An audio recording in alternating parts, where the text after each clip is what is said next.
کامران بخاری صاحب یہ سمجھائیے کہ امریکی صدر وہ اسرائیل کو پریشرائز نہیں کر رہا، یا کہ ان کا اثر نہیں ہے، یا کہ اسرائیل جو کچھ کر رہا ہے غزہ میں اس کی بلیسنگ بھی ان کو شامل ہے؟ دیکھیں یہ جو ہے بڑی پیچیدہ ایک سچویشن ہے۔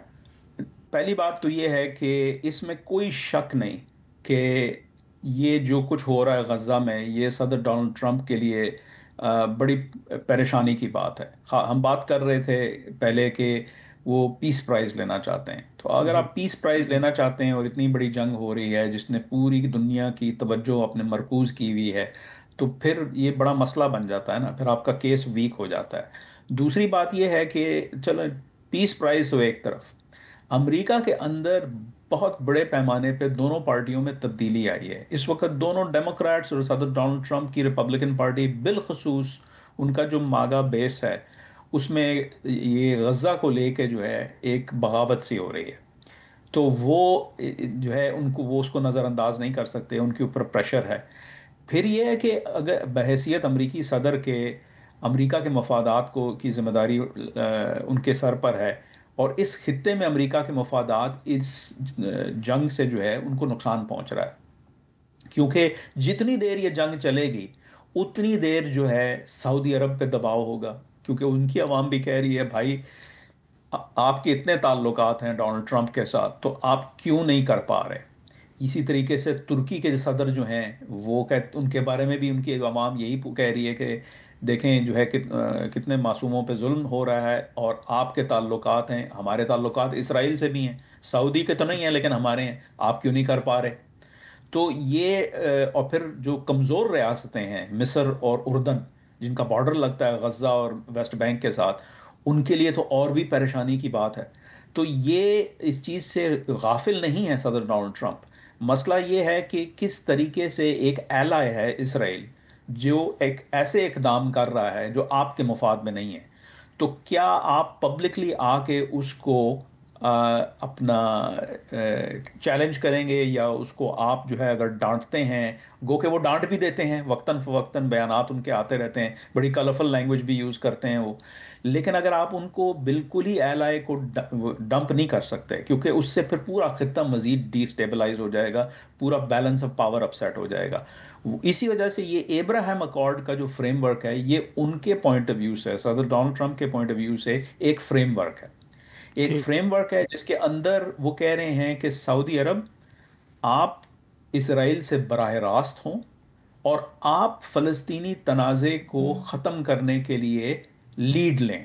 اور یہ بات اب وہ نیوز ویک کی رپورٹ آئی ہے 5 اگست کی، جو منظر عام پہ بھی بات آ چکی ہے کہ جو ہے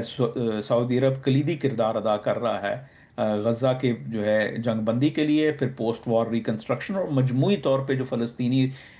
جو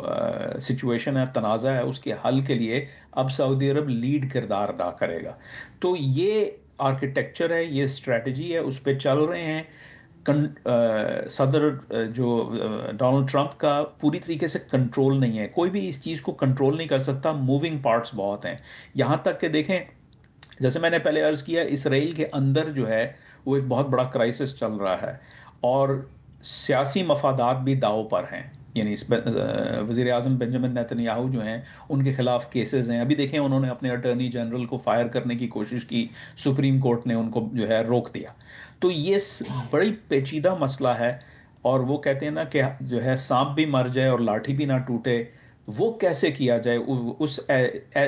اس کو کس طریقے سے آپریشنلائز کیا جائے، یہ معمہ ہے صدر ڈونلڈ ٹرمپ کے سامنے۔ ٹھیک، لیکن کل جو اسرائیلی کابینہ نے غزہ کے لیے جو فارمولہ پیش کیا، اس کو تو دنیا کے بیشتر ممالک نے مسترد کر دیا، اور بعض لوگوں نے اسے ایک پاگل پن قرار دے دیا۔ تو اسرائیل کا جب یہ اپروچ ہو تو اس کے ہوتے ہوئے وہ ابراہیم اکارڈ کو تسلیم کر سکتا ہے؟ نہیں کر سکتا نا۔ تو ہاں یہی تو مسئلہ ہے کہ سعودی عرب، دیکھیں جب بات چیت ہوتی ہے، ابھی حال ہی میں صدر ڈونلڈ ٹرمپ جو ہیں سعودی عرب گئے تھے، جو اپنا پہلا آفیشیل اسٹیٹ وزٹ تھا انٹرنیشنل، وہ سعودی عرب کا تھا۔ وہاں جا کے انہوں نے کھل کے کہا تھا کہ میری بڑی خواہش ہے کہ میں جو ہوں آپ ابراہیم اکارڈ جوائن کریں، کیونکہ وہ اگین ابراہیم اکارڈ ان کا بنایا ہوا ہے، ان کا ایک سگنیچر پالیسی ہے جو ان کی پہلی ٹرم میں ہوا تھا، اور وہ بھی اس کا بھی لنک جو یہی ہے کہ میں ایک پیس میکر ہوں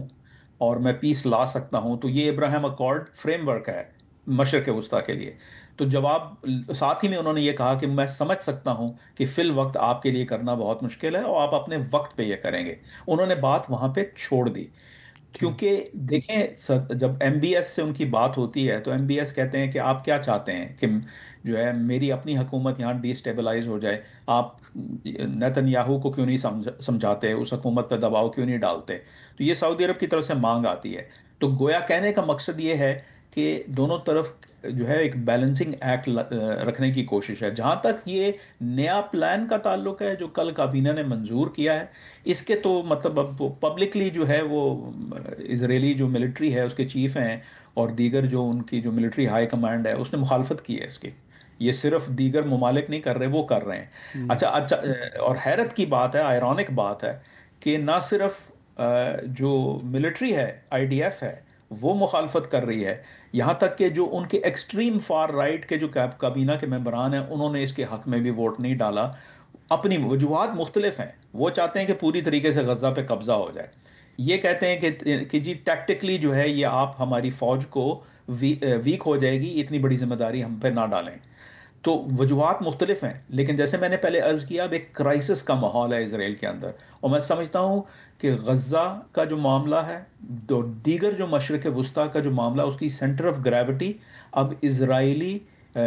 جو ڈومیسٹک پالیٹکس ہے، وہ سینٹر آف گریوٹی ہے، وہ ڈٹرمن کرے گی کہ اب مزید اس خطے میں کیا ہوگا۔ اور تو ٹھیک۔ یہ بڑا ضروری ہے سمجھنا کہ اسرائیل بھی میں بھی کوئی ایک آواز اب نہیں ہے، اب وہاں پہ بھی بہت سارے فیکشنز ہیں، بہت ساری آوازیں ہیں، بہت سارے کیمپس ہیں۔